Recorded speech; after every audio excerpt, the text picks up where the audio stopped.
7,000 ہے, 6,000 ہے, 5,000 ہے. تیرا خرچہ 25,000 میں نہیں چلتا, تیرا خرچہ 50,000 میں نہیں چلتا, اور تو اماموں کی تنخواہوں میں کوئی اضافہ کرنے کے لیے تیار نہیں ہے. ٹرسٹیوں اور صدروں, متولیوں, سیکریٹریوں, کان کھول کر سن لو, قیامت میں سب سے سخت عذاب تمہارے اوپر ہوگا اور تمہارا ہی حساب و کتاب بہت سختی کے ساتھ لیا جائے گا.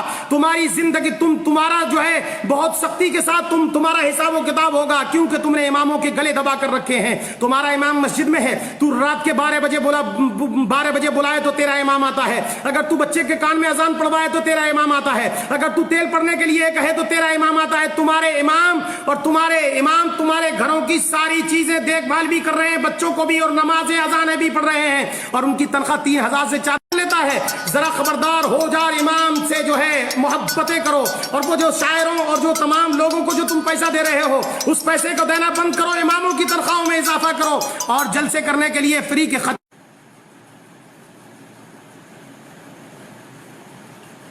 خطیبوں کو پیسہ دینے سے بہتر یہ ہے کہ اپنے اماموں کی تنخواہوں میں اضافہ کر دو, تاکہ قیامت میں تم سے حساب و کتاب. یہ وارث نبی ہیں, وارث نبی, انہوں نے نبی کے مصلے کو سنبھال رکھا ہے. یہ مصلے جو ہے نبی کے مصلے پر بیٹھے ہوئے ہیں, انہوں نے مسجدوں کو سنبھال رکھا ہے, دین کے کام کو کر رکھا ہے. اگر یہ حافظ قرآن اور یہ تمہاری مسجدوں کے امام نہ ہوتے تو تیری مسجد میں اذان کون پڑھتا, تیری مسجد میں لائٹیں کون جلاتا, تیری مسجد میں جو ہے روشنی کون کرتا, یہ سارے کام و کاج کون کرتا؟ مجھے ذرا بتا, تیرا جنازہ کون پڑھاتا, تیرے بچے کو بسم اللہ خانی کون کراتا, اور یہ تیری فاتحہ خانی کون کرتا, تیرے لیے قرآن کون پڑھتا؟ ذرا بتا, اندازہ لگا اور سوچ. اماموں کا گلا گھونٹنے سے بہتر یہ ہے سائیکل امام خرید لے تو تم کفے افسوس ہاتھ ملتے ہو, اور جو پوری دنیا کے لوگوں تم ایئر کنڈیشن میں رہتے ہو تو امام بیچارہ کچھ نہیں کہتا. تم جو ہے تمام بڑے بڑے کمرے اور کوٹھیاں اور بنگلے خریدتے ہو, تم سے امام کچھ نہیں کہتا, اور مگر تم جب کوئی امام چھوٹی سی جھگی اور جھونپڑی خرید لیتا ہے تو فجیدہ کرنا شروع کر دیتے ہو. جگہ جگہ چغلی کے اڈے کھول رکھے ہیں تم نے.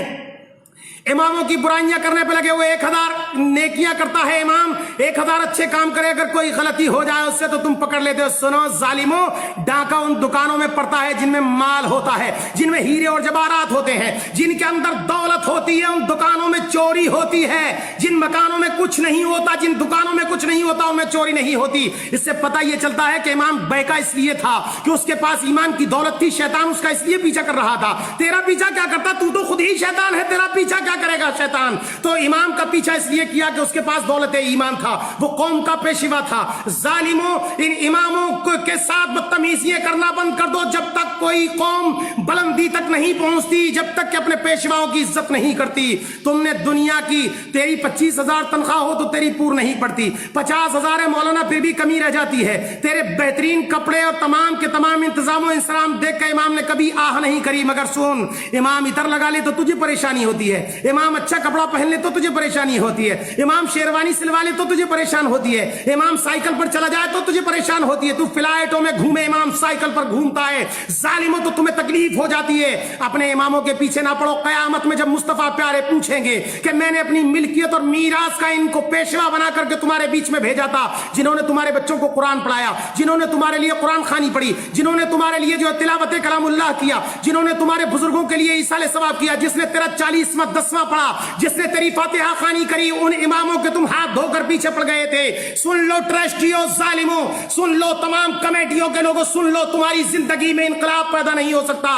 تم اپنے گھروں کے خرچے مسجدوں اور مدرسوں کے چندوں سے چلاتے ہو, اور اس کے باوجود امام اگر تمہاری پول پٹی کھول دے تو اماموں کے ہاتھ دھو کر پیچھے پڑ جاتے ہو, طرح طرح کے الزامات لگاتے ہو, عیب لگاتے ہو اماموں پر, اور لگانے کے بعد انہیں مسجدوں سے نکال دیتے. کوئی کہتا ہے 5 سال ہو گئے امام صاحب کو, جلدی نکالو. اور کوئی پوچھے جناب انہوں نے غلطی کیا کی, بولے نہیں, امام کو زیادہ دن نہیں رہنے دینا چاہیے, ان کے تعلقات بہت اچھے بن گئے ہیں. پتہ یہ چلا کہ امام زیادہ دن رہے گا تو تیری ساری خبر رکھے گا. تو کتنا پیسہ مدرسے مسجد کا کھاتا ہے اس کو خبر ہوگی, تو مسجد کے کتنے مال کو دباتا ہے اس کو خبر ہوگی. تیری پول کھول دے گا وہ امام. اس لیے تو ان اماموں کی مخالفت میں لگ گیا. جلدی کرو, اس کو ایسا نہ ہو کہ ہمارے راز کھل جائیں, ہماری پول پٹی کھل جائے, ہماری زندگی جو ہے غرق ہو جائے اور لوگوں میں ہماری جوتیوں دال بٹنے لگ جائے، اس لیے اماموں کے پیچھے پڑتے ہو ظالموں۔ اماموں کی تنخواہ بڑھاؤ، بڑے بڑے خطیب آتے ہیں، شعراء آتے ہیں، بڑے بڑے 25-25 ہزار لے کر جاتے ہیں اور تم ایک ایک رات میں دے دیتے ہو۔ امام کی 3500 روپے تنخواہ، امام کی 3000 روپے تنخواہ، کبھی تو نے سوچا اور امام سے پوچھا کہ تمہارا 2500 میں خرچہ کیسے چلتا ہے، تمہارا جو ہے 3000 میں خرچہ کیسے چلتا ہے، تم اتنے بڑے کام کو کیسے کرتے ہو؟ تو نے کبھی نہیں پوچھا، امام سے آ کر ایک مرتبہ بھی نہیں پوچھتا کہ تیرے بچوں کو کپڑے بنے کہ نہیں بنے ہیں، تیرے بچے کی بیماری کے لیے کوئی علاج کا انتظام و انسرام ہے کہ نہیں ہے۔ امام بخار میں پڑا رہے کمرے میں، ایک بھی مقتدی آ کر نہیں دیکھتا، ایک بھی جو ہے مدرس پڑا رہے